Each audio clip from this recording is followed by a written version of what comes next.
Bien, el siguiente punto tiene que ver con un hecho histórico, bueno, un dirigente histórico muy importante como fue Lenin. Se recuerdan 100 años de su nacimiento, el gran dirigente de la Revolución Rusa. Y bueno, a propósito de este hecho, la Unidad Internacional de Trabajadores y Trabajadoras Cuarta Internacional realizó un acto, ¿no? En este caso fue un homenaje que se realizó en Portugal por parte de nuestros compañeros, el partido hermano Movimiento Alternativa Socialista de Portugal, del cual bueno, vamos a extraer extraímos una parte de la intervención del compañero Miguel Sorans, dirigente de la UITSI, y bueno, la compartimos con ustedes.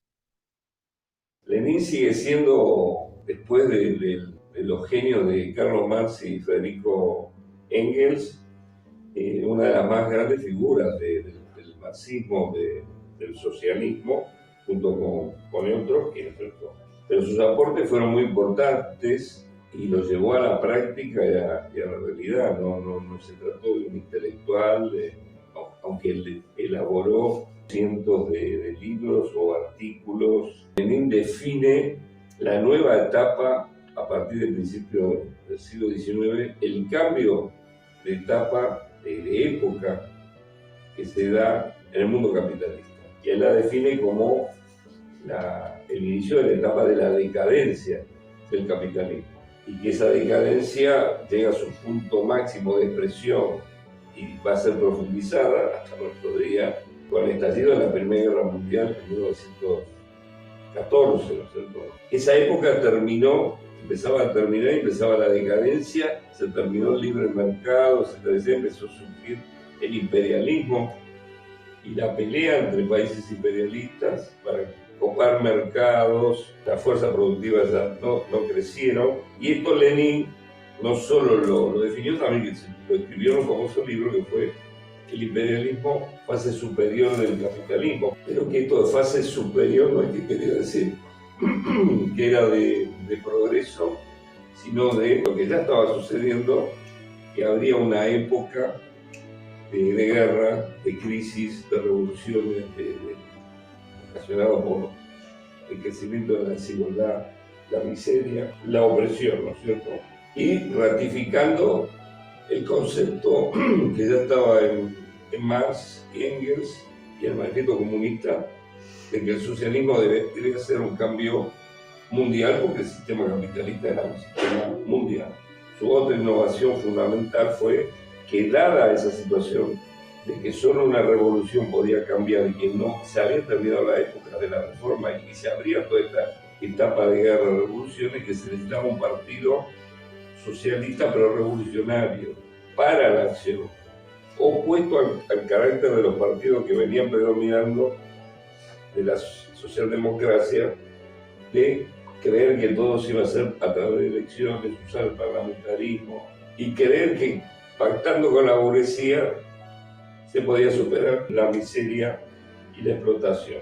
Que la clase obrera tenía que tener su partido revolucionario, que tenía que tener un carácter político y de no conciliación con la burguesía y que tenía que cambiar el Estado en forma revolucionaria.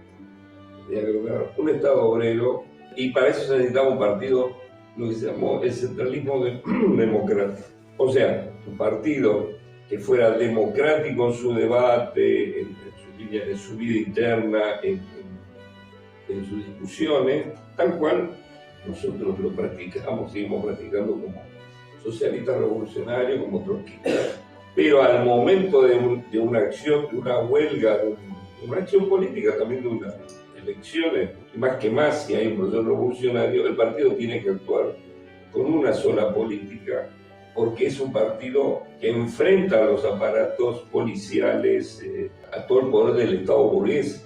Tiene que intervenir la clase obrera con una sola línea, y no con la característica del Partido Socialdemócrata, que uno dice una cosa, otro dice otra.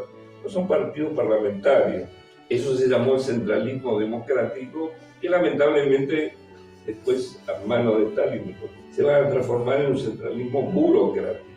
Por eso ellos, aunque se desata una guerra civil, porque a partir que triunfa la Revolución Rusa, 14 países imperialistas apoyados por los blancos, los reaccionarios y contrarrevolucionarios rusos, provocan una guerra de 3 años, la guerra civil en Rusia. Y en medio de esa situación gravísima para la revolución, Lenin y Trotsky fundan en 1919 la Tercera Internacional, que es todo hubo 4 congresos, es un compendio de un programa, sus resoluciones, un programa revolucionario que sigue vigente, ¿no es cierto? ¿Cuáles eran esas preocupaciones que le llevan a dar lo que llamamos la última gran batalla de Lenin? Esa batalla va a tener como 2 pilares. Uno que tiene que ver con cómo se estaba tratando la cuestión nacional. Y la segunda, en un proceso que él viene advirtiendo de que hay un proceso de burocratización dentro del partido y el Estado. Trotsky tiene un librito, que es este, sobre la última gran batalla de Lenin, y él dice, el problema no eran de diferencias políticas sobre el tema nacional. No es que uno dice, esta medida es excesiva, dice, no, es que se elaboran 2 sistemas políticos. El que él reivindica con Lenin parte de la necesidad histórica y hacia dónde queremos avanzar.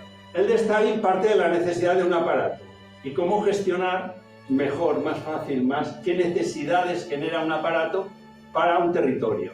Empieza a detectar que efectivamente hay un proceso de burocratización, de alejamiento, de un control que se escapa del control del poder, o sea, que se va gestando como un poder autónomo dentro del partido, dentro del Estado, y que eso efectivamente, con eso no puede, el socialismo no puede ser eso. Y ahí el choque con Stalin va creciendo aceleradamente, al punto de que en ese enfrentamiento frenan publicación de artículos de Lenin, que escribe para Pravda, y se frenan, se intentan frenar, se intentan evitar, o sea, empieza a actuar todo el aparato para intentar aislar a Lenin, porque Lenin ha emprendido una batalla, que es una batalla que choca directamente con, en aquel momento no solo era Stalin, pero Stalin era el núcleo principal. Hoy es importante porque una parte de la lectura que se hace los medios burgueses, pues esa continuidad, ¿no? Claro,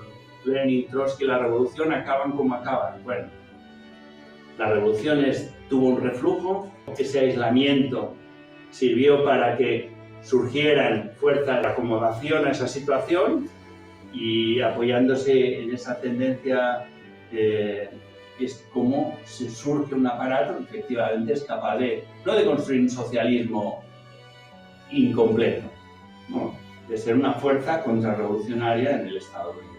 Es un poco la definición a la que nosotros llegamos. Pero yo creo que eso es fundamental porque reivindicar hoy los 100 años de Lenin y la defensa del socialismo necesariamente tiene que dar una explicación y una lucha implacable contra todo lo que ha sido esos procesos de burocratización, de degeneración, que no tienen nada que ver con el socialismo que pregonaba no solo Marx y Engels, sino Lenin, Trotsky, etc., y que pregonamos nosotros, que tiene que aparecer. Por tanto, en el momento actual, en plena crisis del capitalismo y demás, nosotros continuamos pensando que las soluciones del socialismo, que al socialismo se llega por una vía revolucionaria, que necesitamos partidos y una internacional como la que defendieron estos dirigentes hace 100 años, y que ese es el camino que puede dar una perspectiva y una solución.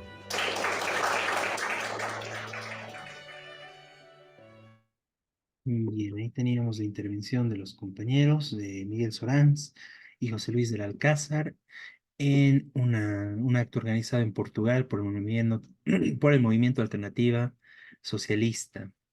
Bueno, 100 años de la muerte de Lenin. Miguel, ¿quieres ampliar algo?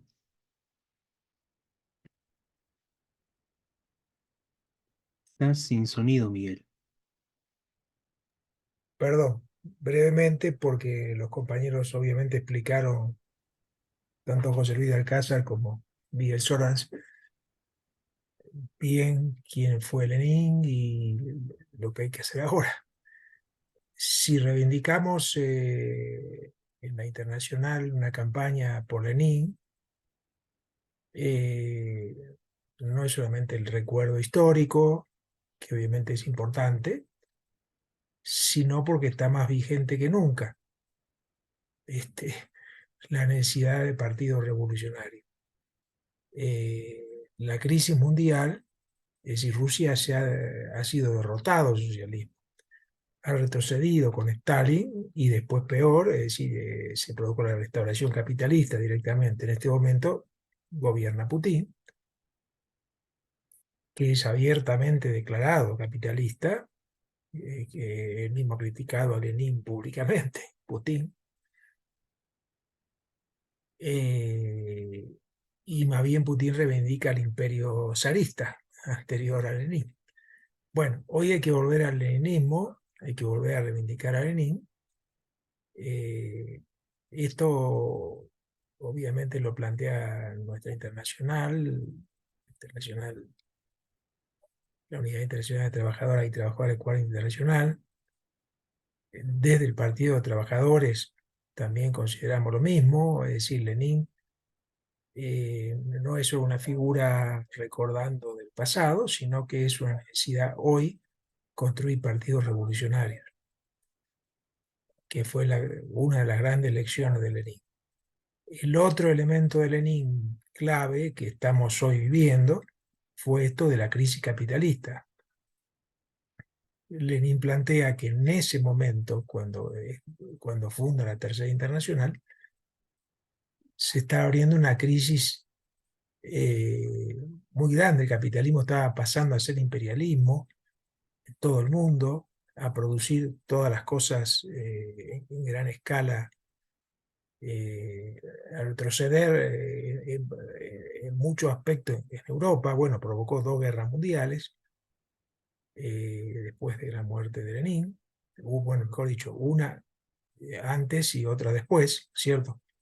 De la muerte de Lenin, la Segunda Guerra. Y hoy otra vez se plantea, bueno, como todo lo que se señaló en este mismo programa y en otros, es una crisis mundial terrible de capitalismo. Por eso la necesidad de organizaciones revolucionarias, eh, y ese es el gran legado de Lenin. Eso.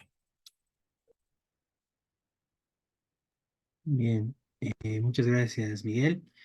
Y bueno, sí, ¿no? 100 años de la muerte de Lenin realmente es un hecho para recordar y para tomar en cuenta, ¿no? Bueno, después por lo que vino la burocratización en la URSS, fue uno de los últimos combates que trató de dar Lenin, pero ya, bueno, lastimosamente falleció. Trotsky tomó la posta en ese sentido. Y bueno, recalcar esto, ¿no? Lo que hicieron eje los compañeros en el tema del imperialismo, la caracterización del imperialismo y la necesidad de la revolución socialista hoy en día, y el tema del partido, como tú señalas, ¿no? La necesidad de construir un partido a nivel internacional para combatir el capitalismo y que este partido sea disciplinado y sea un partido de combate y de acción para realmente poder derrotar al capitalismo y poder llevar a una revolución triunfante, ¿no? Bueno, Y la gran lección de Lenin en el caso ruso fue plantear el gobierno de las organizaciones obreras, que en eso fue que planteó, incluso dentro del partido bolchevique había diferencias sobre eso, fue Lenin el que dijo, bueno, no, tenemos que luchar por esto, que eran los soviets en ese momento. Tenemos que recordar que esta discusión se dio ya más de una vez en Bolivia, ¿no es ah, cierto? La necesidad de que las organizaciones obreras y del pueblo trabajador conquisten el poder y no se lo entreguen a partidos burgueses como ocurrió en el 52, como ocurrió en el 2003, eh, sino que tomen el poder a las organizaciones en forma democrática, en forma de que el pueblo trabajador gobierne. Esta fue la gran lección de Lenin, también, en caso ruso, pero él lo planteó a nivel internacional. claro, muy importante eso, Miguel, ¿no? Y centralmente lo que dices, ¿no? Situándolo acá en Bolivia, ¿no? Muy bien. Bueno, entre muchos otros aportes también que hizo, pero para destacar esos que señalamos en este programa, ¿no? Bien, de esta forma entonces vamos concluyendo el programa del día de hoy. Eh, bueno, este programa del 24 de marzo del 2024. Ya nos encontraremos la siguiente semana con lo más importante de la coyuntura nacional e internacional desde la perspectiva de los trabajadores. Muy buenas noches, Miguel. Buenas noches, Buenas noches a todos. compañeros. Y ya nos encontraremos la próxima semana con su programa Radio Rebelión. Muy buenas noches a todos.